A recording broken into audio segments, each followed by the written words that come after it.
Okay, hey guys, so I'm going to be explaining this bass that I currently made. Um, it sounds like this. And then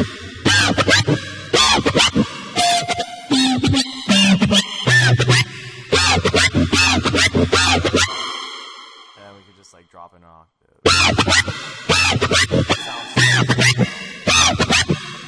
Okay, so I'm going to be explaining to you what I did, how I did it, and okay, so what's happening here is right now the thing I used is a 004 wavetable, but just for references we could use virtual rides table. And it sounds exactly similar, right? So let's add a little bit of LFO here.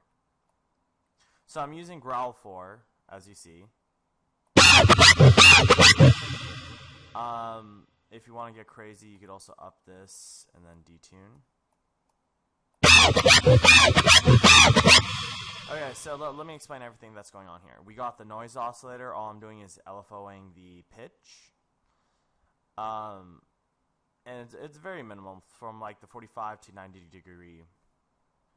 So I just turned it on for now, but you don't have to. It's kind of pointless because most of the time you want to use external subs. So I'm using growl 4 from the Virtual Riot table, and I've set the octave to -1. I've just LFO'd the wavetable position from here to here. I just upped the unison, but you don't have to. It's totally your call there. Then I've set the FM to about 50%, and I've threw the LFO onto the level. Then I set the oscillator B on because we're running an FM on oscillator B.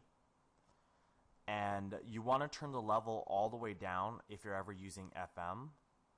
So right now I've turned the level down on B because you don't want any. Then I've turned on sync to give that more screechy kind of sound. And I've ran an LFO from here to here. You could just pretty much copy it.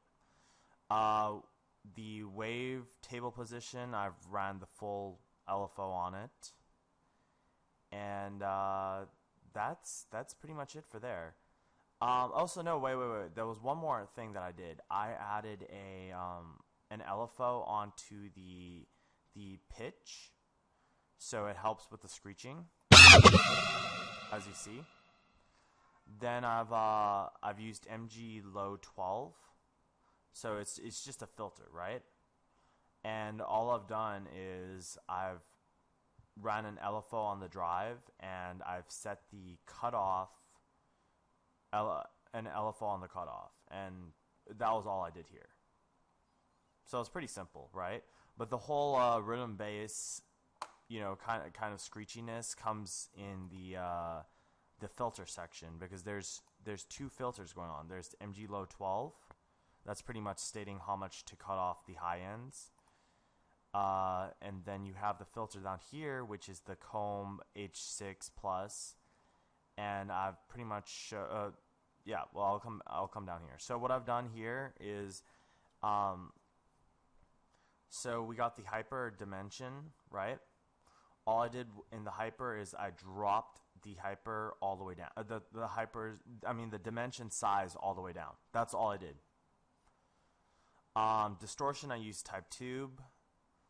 And I've LFO'd the mix, and all I've done here is I'm LFOing the drive from about 45% to 90%. Very, very simple. Compressor, we really do not have to do this, but I felt that it'll give like the riddim kind of feel if we also, this is probably a bad way of doing it, so I'm going to remove this. Remove. I don't know if that actually helped. Oh yeah, that was my bad. We want this all the way up.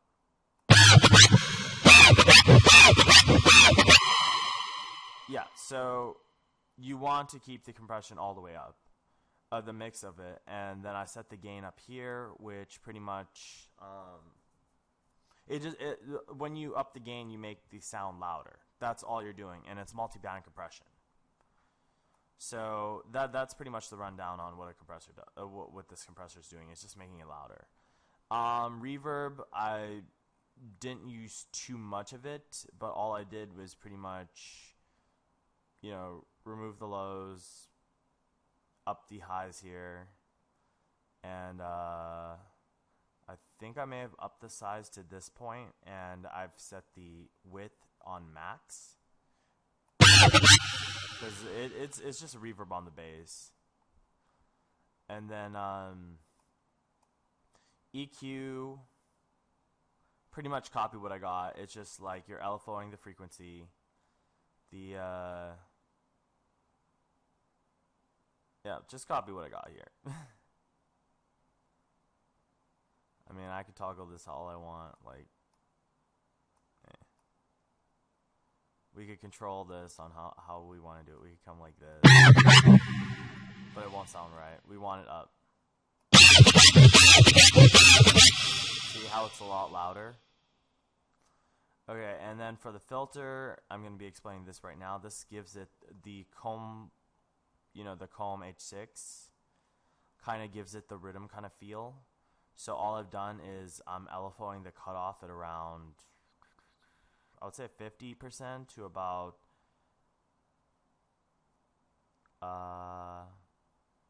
no, this is not 50%. This is more like 80% to about probably like 120, 130%. And then resolution, you could pretty much copy. That's all I've done is I've run the LFO here. I've run the drive LFO and LFO in the mix. So that way it kind of gives the riddim kind of feel, mainly because of this comb filter. But yeah, just copy the values I got here. Not sure I added anything on the matrix, but if you really, because all the matrix contain all the LFO values, right? If you really want to get crazy on this, you could start coming here to the global master tune, and then set that to LFO 1. So, right? So it kind of gives that screechy growl, but if you put it on 3, you just keep increasing it.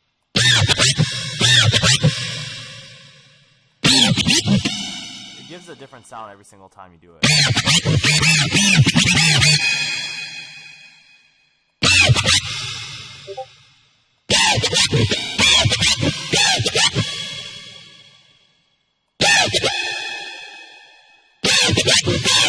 As you see, you can get crazy on the sound however much you want, but that's pretty much what I've done. And for the LFO shape, just copy what I have, turn on trig, and there you go. You got a riddim style bass. And oh yeah, last thing, if you're looking for the basic MCB, all you do is you go to analog and you pick basic MCB, and then you just copy what I got, and hopefully I've explained it to you what's going on. And if you have any questions on what's happening or why I did a certain thing, just put it in the comments and I'll explain it to you. Because right now you could do a lot of things. If you want to improve your sound design, you could up this to 12 and then -12, right? And then you could just start automating this pitch bend and create cool sounds out of that too. But either way, hopefully you like this tutorial, and if you have any questions, just hit me up. My SoundCloud is Tazamp, my Facebook is Tazamp, my YouTube is also Tazamp.